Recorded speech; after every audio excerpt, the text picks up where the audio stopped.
प्यारे विद्यार्थियों, आपका प्रश्नावली 12.1 क्लास 10 और एनसीईआरटी 2026 के एग्जाम के लिए। तो इसमें पहले ही बताया गया है, जब तक पाई का मान ना बताया जाए तो आप पाई का मान 22/7 लीजिए, जैसा कि पहले ही लिख रखा है यहाँ पे। उसके बाद ये हम कर रहे हैं आज का 9वां सवाल। यहाँ पे लकड़ी के एक ठोस बेलन के प्रत्येक सिरे पर एक अर्धगोला खोदकर निकालते हुए एक वस्तु बनाई गई है, जैसा कि आकृति 12.11 में दर्शाया गया है। यदि बेलन की ऊंचाई 10 सेंटीमीटर है और आधार की त्रिज्या 3.5 सेंटीमीटर है, तो इस वस्तु का संपूर्ण पृष्ठीय क्षेत्रफल ज्ञात कीजिए। तो प्यारे विद्यार्थियों, तो आप समझ सकते हो कि इस बेलन की जो है ये हमारे पास आकृति है। यहाँ से यहाँ तक की ऊंचाई बता रहा है, ये बेलन की ऊंचाई है हमारे पास। कितनी कहा इसने? 10 सेंटीमीटर। यहाँ से यहाँ तक हाइट है 10 सेंटीमीटर। और इसी प्रकार ये बता रहा है आधार की त्रिज्या, बेलन का आधार त्रिज्या, यानी इसकी जो अगर यहाँ से यहाँ तक की त्रिज्या की बात की जाए तो ये 3.5 सेंटीमीटर बता रहा है। आर बराबर कितना बता रहा है? 3.5 सेंटीमीटर। तो ऊपर वाले गले की भी सेम होगी और इनकी हाइट भी सेम होगी। त्रिज्या की अब गोले की इतनी है और ये खोखला गोला है, तो यहाँ पर यहाँ तक की इसकी हाइट कितनी आ जाएगी? गोले की जो इसकी त्रिज्या है ये भी 3.5 ही होगी यहाँ तक की अगर ऊंचाई की, क्योंकि गोले के अंदर या उसके पूरे गोले के अंदर, अर्धगोले के अंदर अनंत त्रिज्याएं होती हैं। तो इस प्रकार से 3.5 सेंटीमीटर यहाँ से यहाँ तक भी होगी और यहाँ से यहाँ तक भी होगी। इसे आप अंदाजे से समझ सकते हो। तो आर जो है हमारे पास 3.5 सेंटीमीटर हो गई।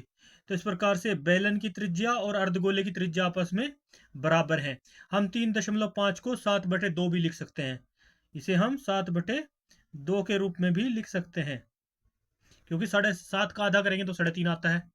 तो इसे 7/2 सेंटीमीटर भी लिख सकते हैं। तो इसलिए लिखेंगे यहाँ पे हमारे पास हल। क्वेश्चन शुरू करेंगे। यहाँ पे हल हल दिया है।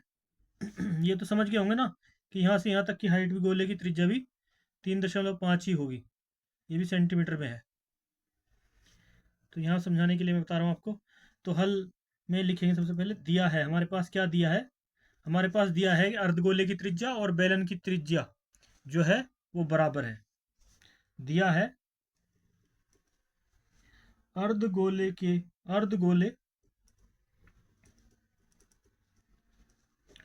व बेलन की त्रिज्या त्रिज्या बोले तो आर, रेडियस कितनी है? 3.5 सेंटीमीटर। इसे हम 7/2 हल करने के लिए 7/2 सेंटीमीटर भी लिख सकते हैं। तो इस प्रकार से बेलन की त्रिज्या हमारे पास आर होगी 7/2 सेंटीमीटर। और पाई का मान तो ऑलरेडी इसने बताया ही है कि हमें कितना लेना है, 22/7। ये भी सेंटीमीटर में ही ले लेते हैं, क्योंकि जब त्रिज्या सेंटीमीटर में तो पाई का मान भी सेंटीमीटर में ही होगा। इसके बाद वो बेलन की ऊंचाई कितनी बता रखी है इसने, इसलिए बेलन की ऊंचाई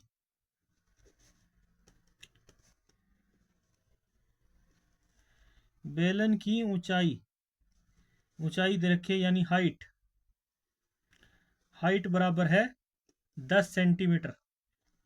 तो इसमें अगर हम पन्नी लपेटें, यानी यहाँ पर भी पन्नी लपेटें, इसका क्या निकालेंगे हम? बेलन का वक्र पृष्ठीय क्षेत्रफल और दोनों गोलों का वक्र पृष्ठीय क्षेत्रफल निकालेंगे तो हमारे पास क्या निकल के आ जाएगा? वस्तु का संपूर्ण पृष्ठीय क्षेत्रफल निकल कर आ जाएगा। तो इसके लिए हमारे पास फॉर्मूले लगेंगे।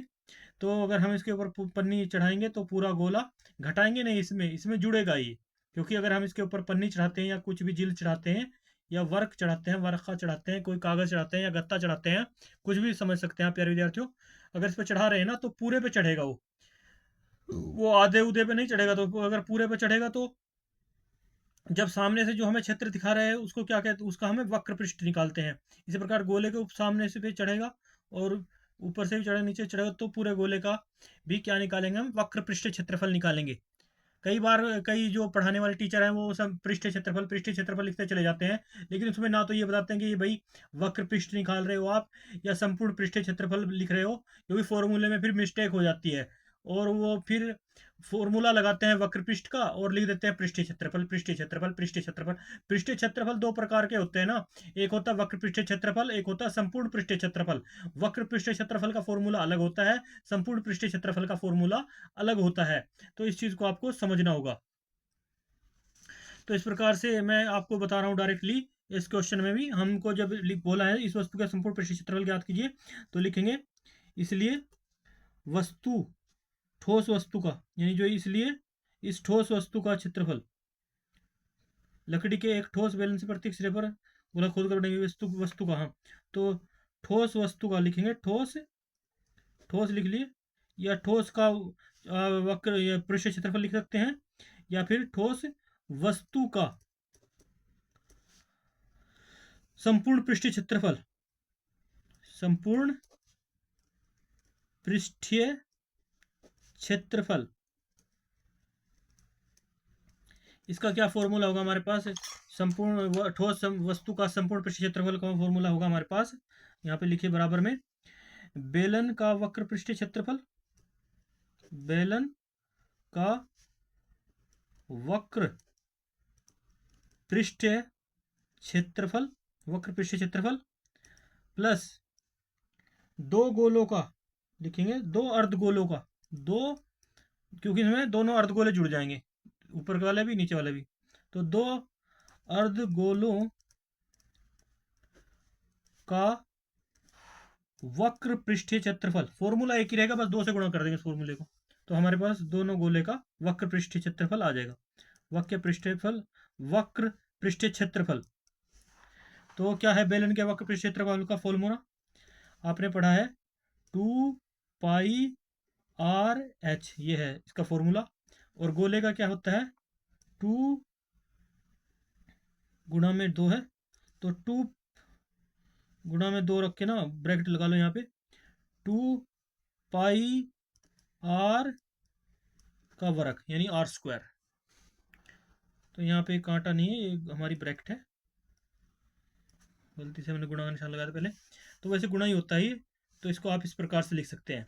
अब इसमें मान पुट कर दीजिए, हमारे पास मान क्या आ रखे हैं, 2 को 2 लिखिए, इनमें कुछ कॉमन है आ सकता है, तो कॉमन अगर कोई आ रहा है तो उसे चेक कर लीजिए। इसमें भी 2 कॉमन है, इसमें भी 2 कॉमन है, तो सबसे पहले 2 कॉमन ले लिया यहाँ पे। और क्या कॉमन आ सकता है आगे बढ़ने पर, पाई, इसमें भी कॉमन है, इसमें भी कॉमन है, तो पाई को कॉमन ले लिया।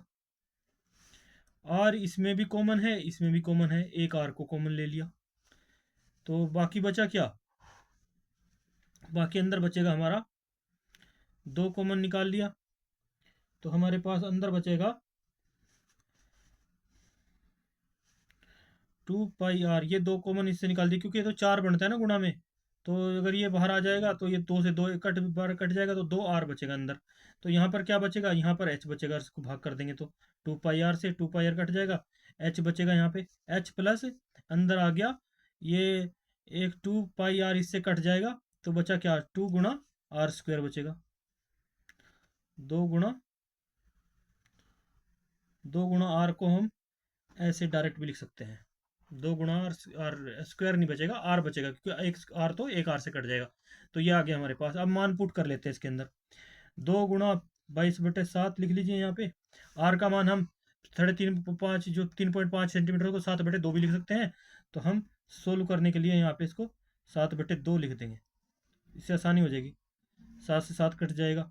तो अभी क्या करते हैं, h की वैल्यू हमारे पास कितनी है, हमने 10 सेंटीमीटर बताई थी ऊंचाई जो बेलन की है, प्लस 2r, r कितनी, 2 गुणा r, r क्या है हमारे पास त्रिज्या, त्रिज्या भी हम 7/2 ही रखेंगे यहाँ पे भी। तो बहुत ही सिंपल सवाल है, देखो यहाँ पर 2 से 2 कैंसिल हो जाएगा, 7 से 7 कैंसिल हो जाएगा, और यहाँ पर भी 2 से 2 कैंसिल हो जाएगा अंदर, यहाँ पे 10 प्लस, यहाँ पे 22 बचा बाहर, और यहाँ पे 10 प्लस अंदर बचा 10 प्लस 7। तो आगे बढ़ने पर क्या होगा, 22 गुणा 10 17 करके हमारे पास क्या प्राप्त हो रहा है यहाँ पे, यहाँ रहा है 17 दूनी 34, 17 दूनी 34 और हासिल लगे 3, 17 दूनी 34 और 3 कितने होते हैं? 37। तो हमारे पास प्राप्त हो गया 374 वर्ग सेंटीमीटर आंसर होगा ठोस का संपूर्ण पृष्ठीय क्षेत्रफल। तो यही होगा हमारा आंसर। तो उम्मीद करते हैं दोस्तों आपको ये सवाल समझ में आएगा, बहुत ही इजी और सिंपल सवाल था। मिलते हैं नेक्स्ट वीडियो में, तब तक के लिए बाय बाय, जय हिंद।